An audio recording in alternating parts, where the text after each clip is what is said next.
Hello dear students, welcome to our channel educational goal. और आज के इस वीडियो में हमारी जो 10th क्लास की जो इंग्लिश के लिए जो सीरीज चल रही है उसकी सेकंड यूनिट की सेकंड स्टोरी ब्लैक एरोप्लेन, इसकी क्वेश्चन आंसर हम देखने वाले हैं। और इसके राइटर हैं फ्रेडरिक फॉर्सिथ, ठीक है।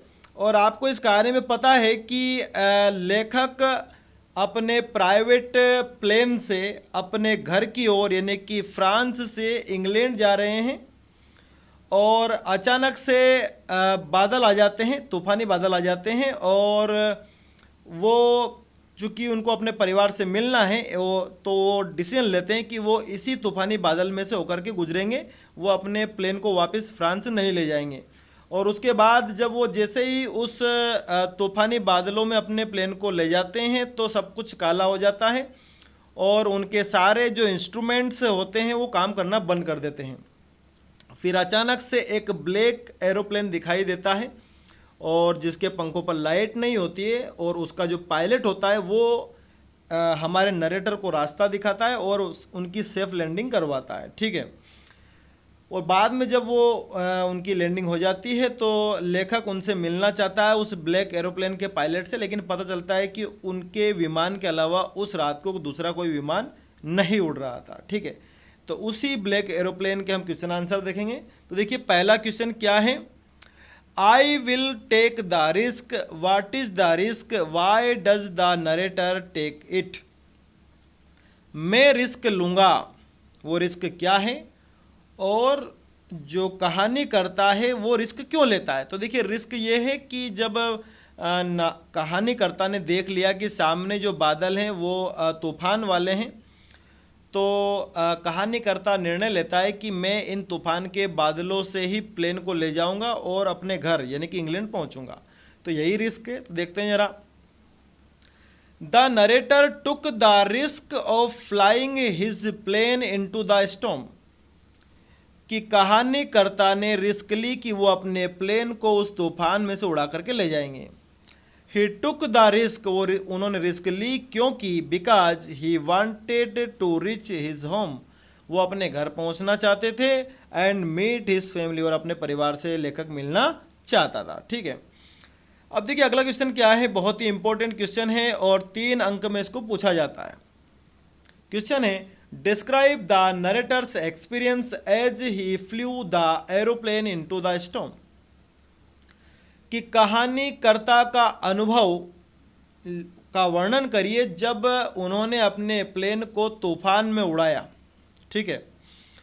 तो देखते हैं क्या क्या उनका अनुभव रहा। As the narrator flew the aeroplane into the storm, कि जैसे ही कहानीकर्ता ने अपने प्लेन को उस तूफान में उड़ाया, his plane started jumping and twisting, उनका प्लेन हवा में ही जंप करने लग गया, ट्विस्ट करने लगा क्योंकि तूफानी बादल थे।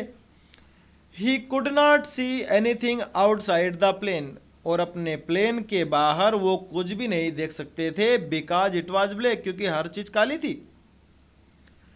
When he looked at compass and other instruments, जब उन्होंने अपने कंपास जो दिशा सूचक होता है उसको देखा और बाकी जो इंस्ट्रूमेंट होते हैं उनको देखा, they had stopped to function due to storm, उन सभी ने, उन सारे औजारों ने काम करना बंद कर दिया था तूफान के कारण।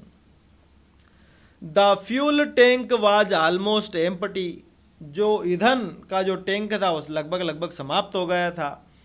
Then he saw another black aeroplane by his side and the pilot of the plane signaled him to follow.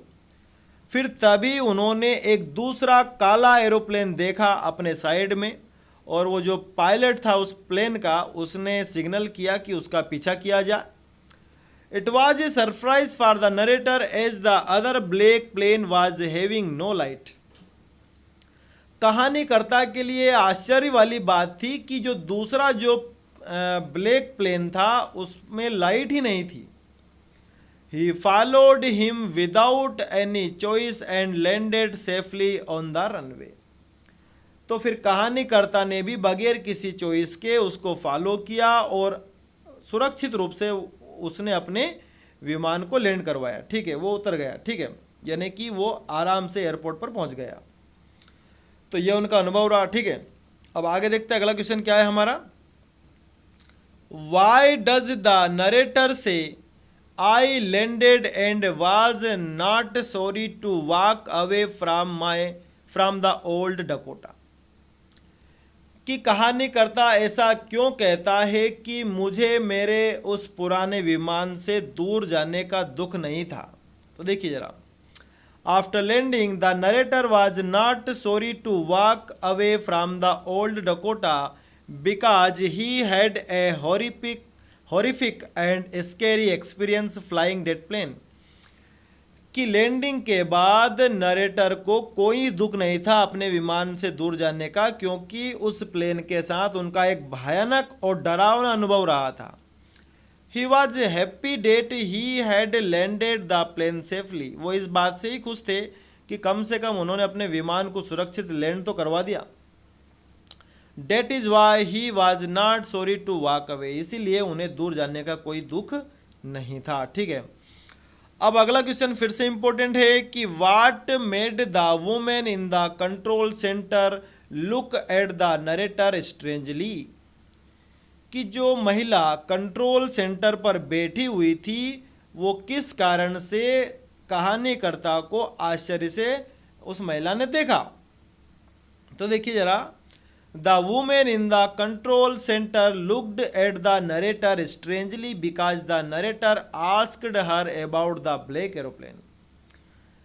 कि महिला जो कि कंट्रोल सेंटर में थी उसने कहानीकर्ता को आश्चर्य से देखा क्योंकि कहानीकर्ता ने उससे ब्लैक एरोप्लेन के बारे में पूछा। But she saw no plane except the narrator's plane. किंतु उस महिला ने तो कहानीकर्ता के प्लेन के अलावा दूसरा कोई प्लेन देखा ही नहीं। इन द स्काई, आकाश में, ड्यूरिंग द स्टॉर्म, उस तूफान के दौरान। यानी कि उस रात्रि सिर्फ कहानीकर्ता का ही प्लेन उड़ रहा था और कहानीकर्ता उस महिला से जाकर क्या पूछ रहा है कि वो ब्लैक एरोप्लेन का पायलट कहाँ है।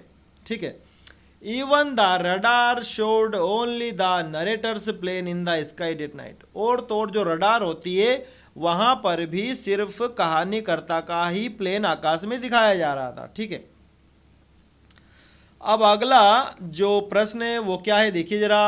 Who do you think helped the narrator to reach safely.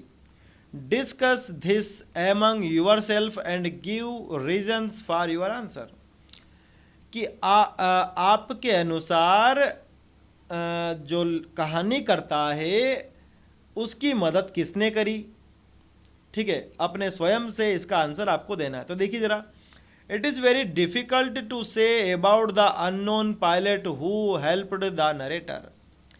ये कहना बड़ा ही कठिन होगा कि कौन सा वो अज्ञात पायलट था जिसने कहानीकर्ता की मदद करी। But probably it was the narrator himself. परंतु संभवतः वो नरेटर स्वयं ही था। That helped himself to overcome the fear in the storm as no other plane was seen in the radar except the narrator's Dakota plane. तो संभवतः वो स्वयं लेखक ही होगा, कहानीकर्ता ही होगा जिसने कि उस तूफान में अपने भय पर विजय प्राप्त करके वो बाहर निकला, क्योंकि दूसरा कोई प्लेन तो रडार में दिख नहीं रहा था लेखक के प्लेन के अलावा, जिसका नाम था डकोटा।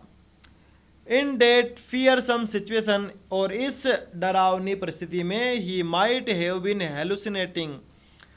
इस डरावनी सिचुएशन में जो लेखक था शायद वो खुद ही मतिभ्रमित हो गया था। हेलुसिनेटिंग मतलब मतिभ्रमित होना। ठीक है, he himself was a good pilot. वो स्वयं बहुत अच्छा पायलट था। And brave enough who helped himself land safely, जिसने स्वयं की ही मदद करी है अपने प्लेन को लैंड करवाने में। ठीक है, तो इस तरह से आपके सारे क्वेश्चन आंसर हो गए। सीरीज जारी रहेगी, बस आपको वीडियो को पूरा देखना है और अपने दोस्तों को ज़रूर शेयर करना है।